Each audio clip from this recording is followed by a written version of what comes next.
Hi there. In this video, we're going to be finishing up section 5.5. Now remember, 5.5 is the multiple angle and product to sum formulas. So we're working on section 5.5. I put the formulas up here on my whiteboard. You might want to copy them out of your textbook. I'm also going to attach my notes with all this. And you might want to get these notes on your reference sheet, because like I've always said about pre-calculus is the tool. We're getting the toolbox ready for calculus of things we're going to need. What we're going to talk about in this video is our power reducing formulas. Our power reducing formulas deal with, we want to break down a sine squared of an angle. We can break that down to 1 minus the cosine of a double angle over 2. Cosine squared of an angle, we can break that down to 1 plus cosine of double the angle over 2. And tangent of a double angle is 1 minus cosine of the double angle over 1 plus cosine of the double angle. Just formulas. We're also going to be talking about in this video the half angle formulas. The sine of a half angle is plus or minus the square root of 1 minus the cosine of the angle over 2.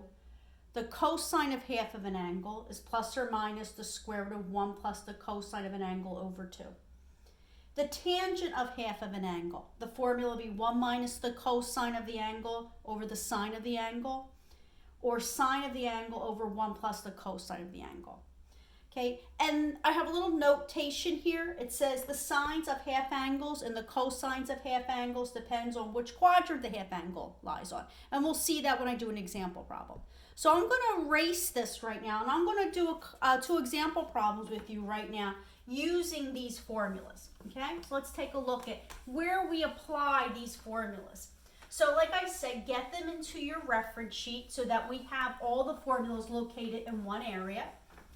And let's take a look at some applications. Where do we use that? We're going to take a look at our first example problem. In this example problem number 1, I want to find the exact value,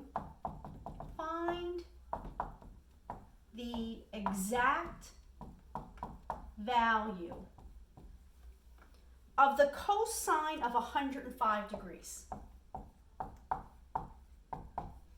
Now, if we think about that, 105 degrees is not on the unit circle. But if I double it, 105 doubled is 210.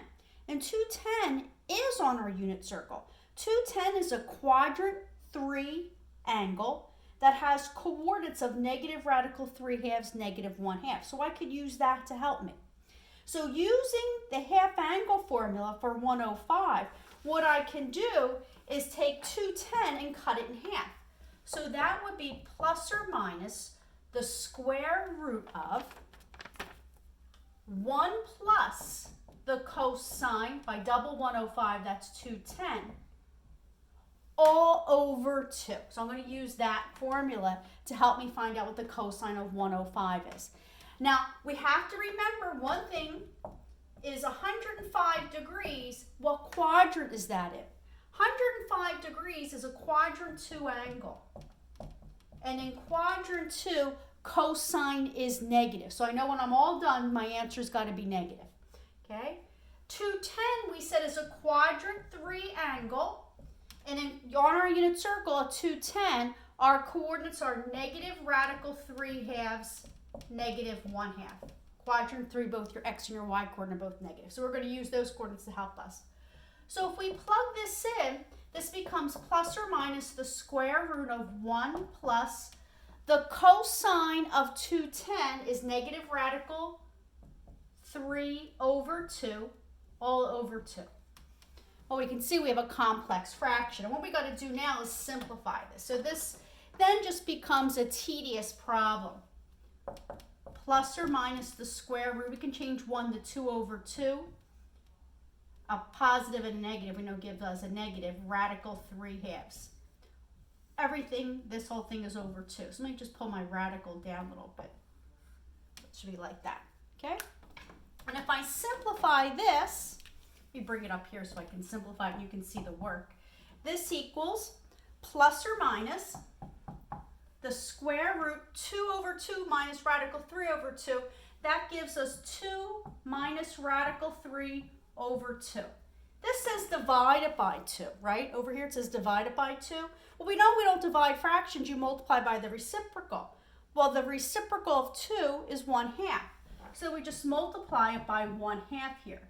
So this is going to give me plus or minus the square root of 2 minus radical 3 over 4. Because 2 times 2 is 4. Then we can simplify this. We look under the radical. What can I take the square root of? I can take the square root of 4. Square root of 4 is 2. The numerator is the square root of 2 minus, then we have another radical 3. Leave it like that. The square root of 2 minus radical over 2. Now remember, 105 was in quadrant 2 and cosine is negative there. So that's how we can use our half angle formulas to help us derive an angle that we're looking for. Okay, that's one example. Let's take a look at another example problem. Let's take a look at this one. Example problem number 2. We use it to use it in trig equations, and I know everybody loves that. I want to find all the solutions, example number 2, for this equation. Cosine squared of an angle x is equal to sine squared of x. And I want to solve this over, I'm going to make this a half angle formula, sorry. Sine squared of half of an angle, half of x. And I want to solve this over the interval from 0 to 2 pi. Remember, bracket means include 0, parentheses means don't include 2 pi. So we know when we want to solve trig equations, we have to get them to be the same trig functions. We either got to change cosine squared to sine or sine squared to cosine. Well, what I'm going to do is I'm going to use the half angle formula, and I'm going to plug that in because the half angle formula for sine is equal to plus or minus the square root. I'm using the half angle formula for sine. 1 minus cosine of double the angle, cosine of just the angle. 1 minus the cosine of the angle over 2. That's just the half angle formula for sine. I'm just pretending the squared's not there. Sine of half an angle is plus or minus 1 minus cosine of x over 2. Now I'm going to square. Take everything and square.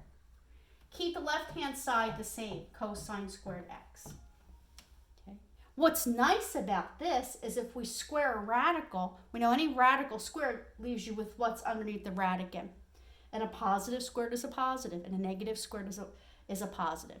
We know negative times a negative is a positive. So now what happens on the right-hand side, we're left with a positive. We're left with what's underneath the radicand, 1 minus cosine of x over 2. And the left-hand side is cosine squared x. Now what's nice about this is now we have everything as the same trig function, okay? We got to get rid of this 2. So what can I do to both sides to get rid of the 2? Multiply both sides by 2, because we always said that. What's great about algebra is you can do anything you want to an equation as long as whatever you do to the one side, you do to the other side. So now we're going to multiply both sides by 2. 2 times cosine squared x leaves me with 2 cosine squared x. On the right-hand side, 1 minus cosine x over 2 times 2. The 2's cross simplify, and I'm left with 1 minus cosine x. Okay. So now I'm left with this equation, 2 cosine squared x equals 1 minus cosine x. Doesn't it remind you of an algebra 1 problem, like 2x squared equals 1 minus x? We've talked about this before.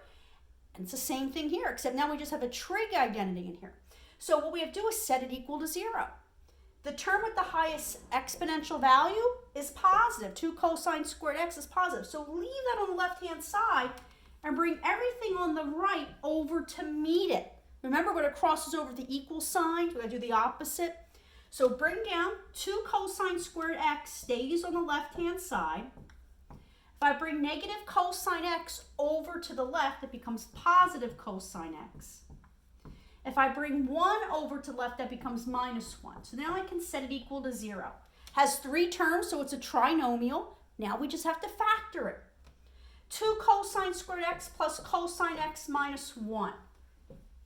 Factor that out to 2 cosine x plus 1 times cosine x minus 1. Okay? and then check it by foiling it. If I FOIL it, my first terms are 2 cosine squared x. Outside's negative 2 cosine x. Inside's positive 1 cosine x. And a negative 2 cosine x plus 1 cosine x gives me a negative cosine x. I need this to be positive. Well, that's an easy thing to fix. Switch the signs. Make that minus and now that plus. And now I fix that mistake. And my last terms, negative 1 times a positive 1 gives me a negative 1. So now I factored it correctly. Now set your factors equal to 0 and solve, okay? So I'll take 2 cosine x minus 1, set that equal to 0. Take the cosine of x plus 1, set that equal to 0. And then we got to solve this. If 2 cosine x minus 1 equals 0, well, you would add 1 to both sides and then divide by 2, so the cosine of x equals 1/2. And then you have to think, where on your unit circle going from 0 to 2 pi will cosine be 1/2? Where will your x coordinate be 1/2? Well, it'll be a pi thirds. I'll put my answers right here. Pi thirds, because cosine's positive in quadrant 1. Cosine's also positive in quadrant 4. So what would it be in quadrant 4? Quadrant 4, it's 5 pi thirds. Okay, so I did this one. Now, don't forget we have this one, cosine of x plus 1 equals 0. Cosine x plus 1 equals 0, we solve that by subtracting 1 from both sides, and the cosine of x equals negative 1. So once again, we go to our unit circle and we say, where on our unit circle will your cosine be negative 1? Well, that's easy. That's going to be at pi. And there's your answers. So we also use these formulas to help us to solve trig equations. Okay? All right, we stop here, then we'll pick up with another video showing you some more example problems.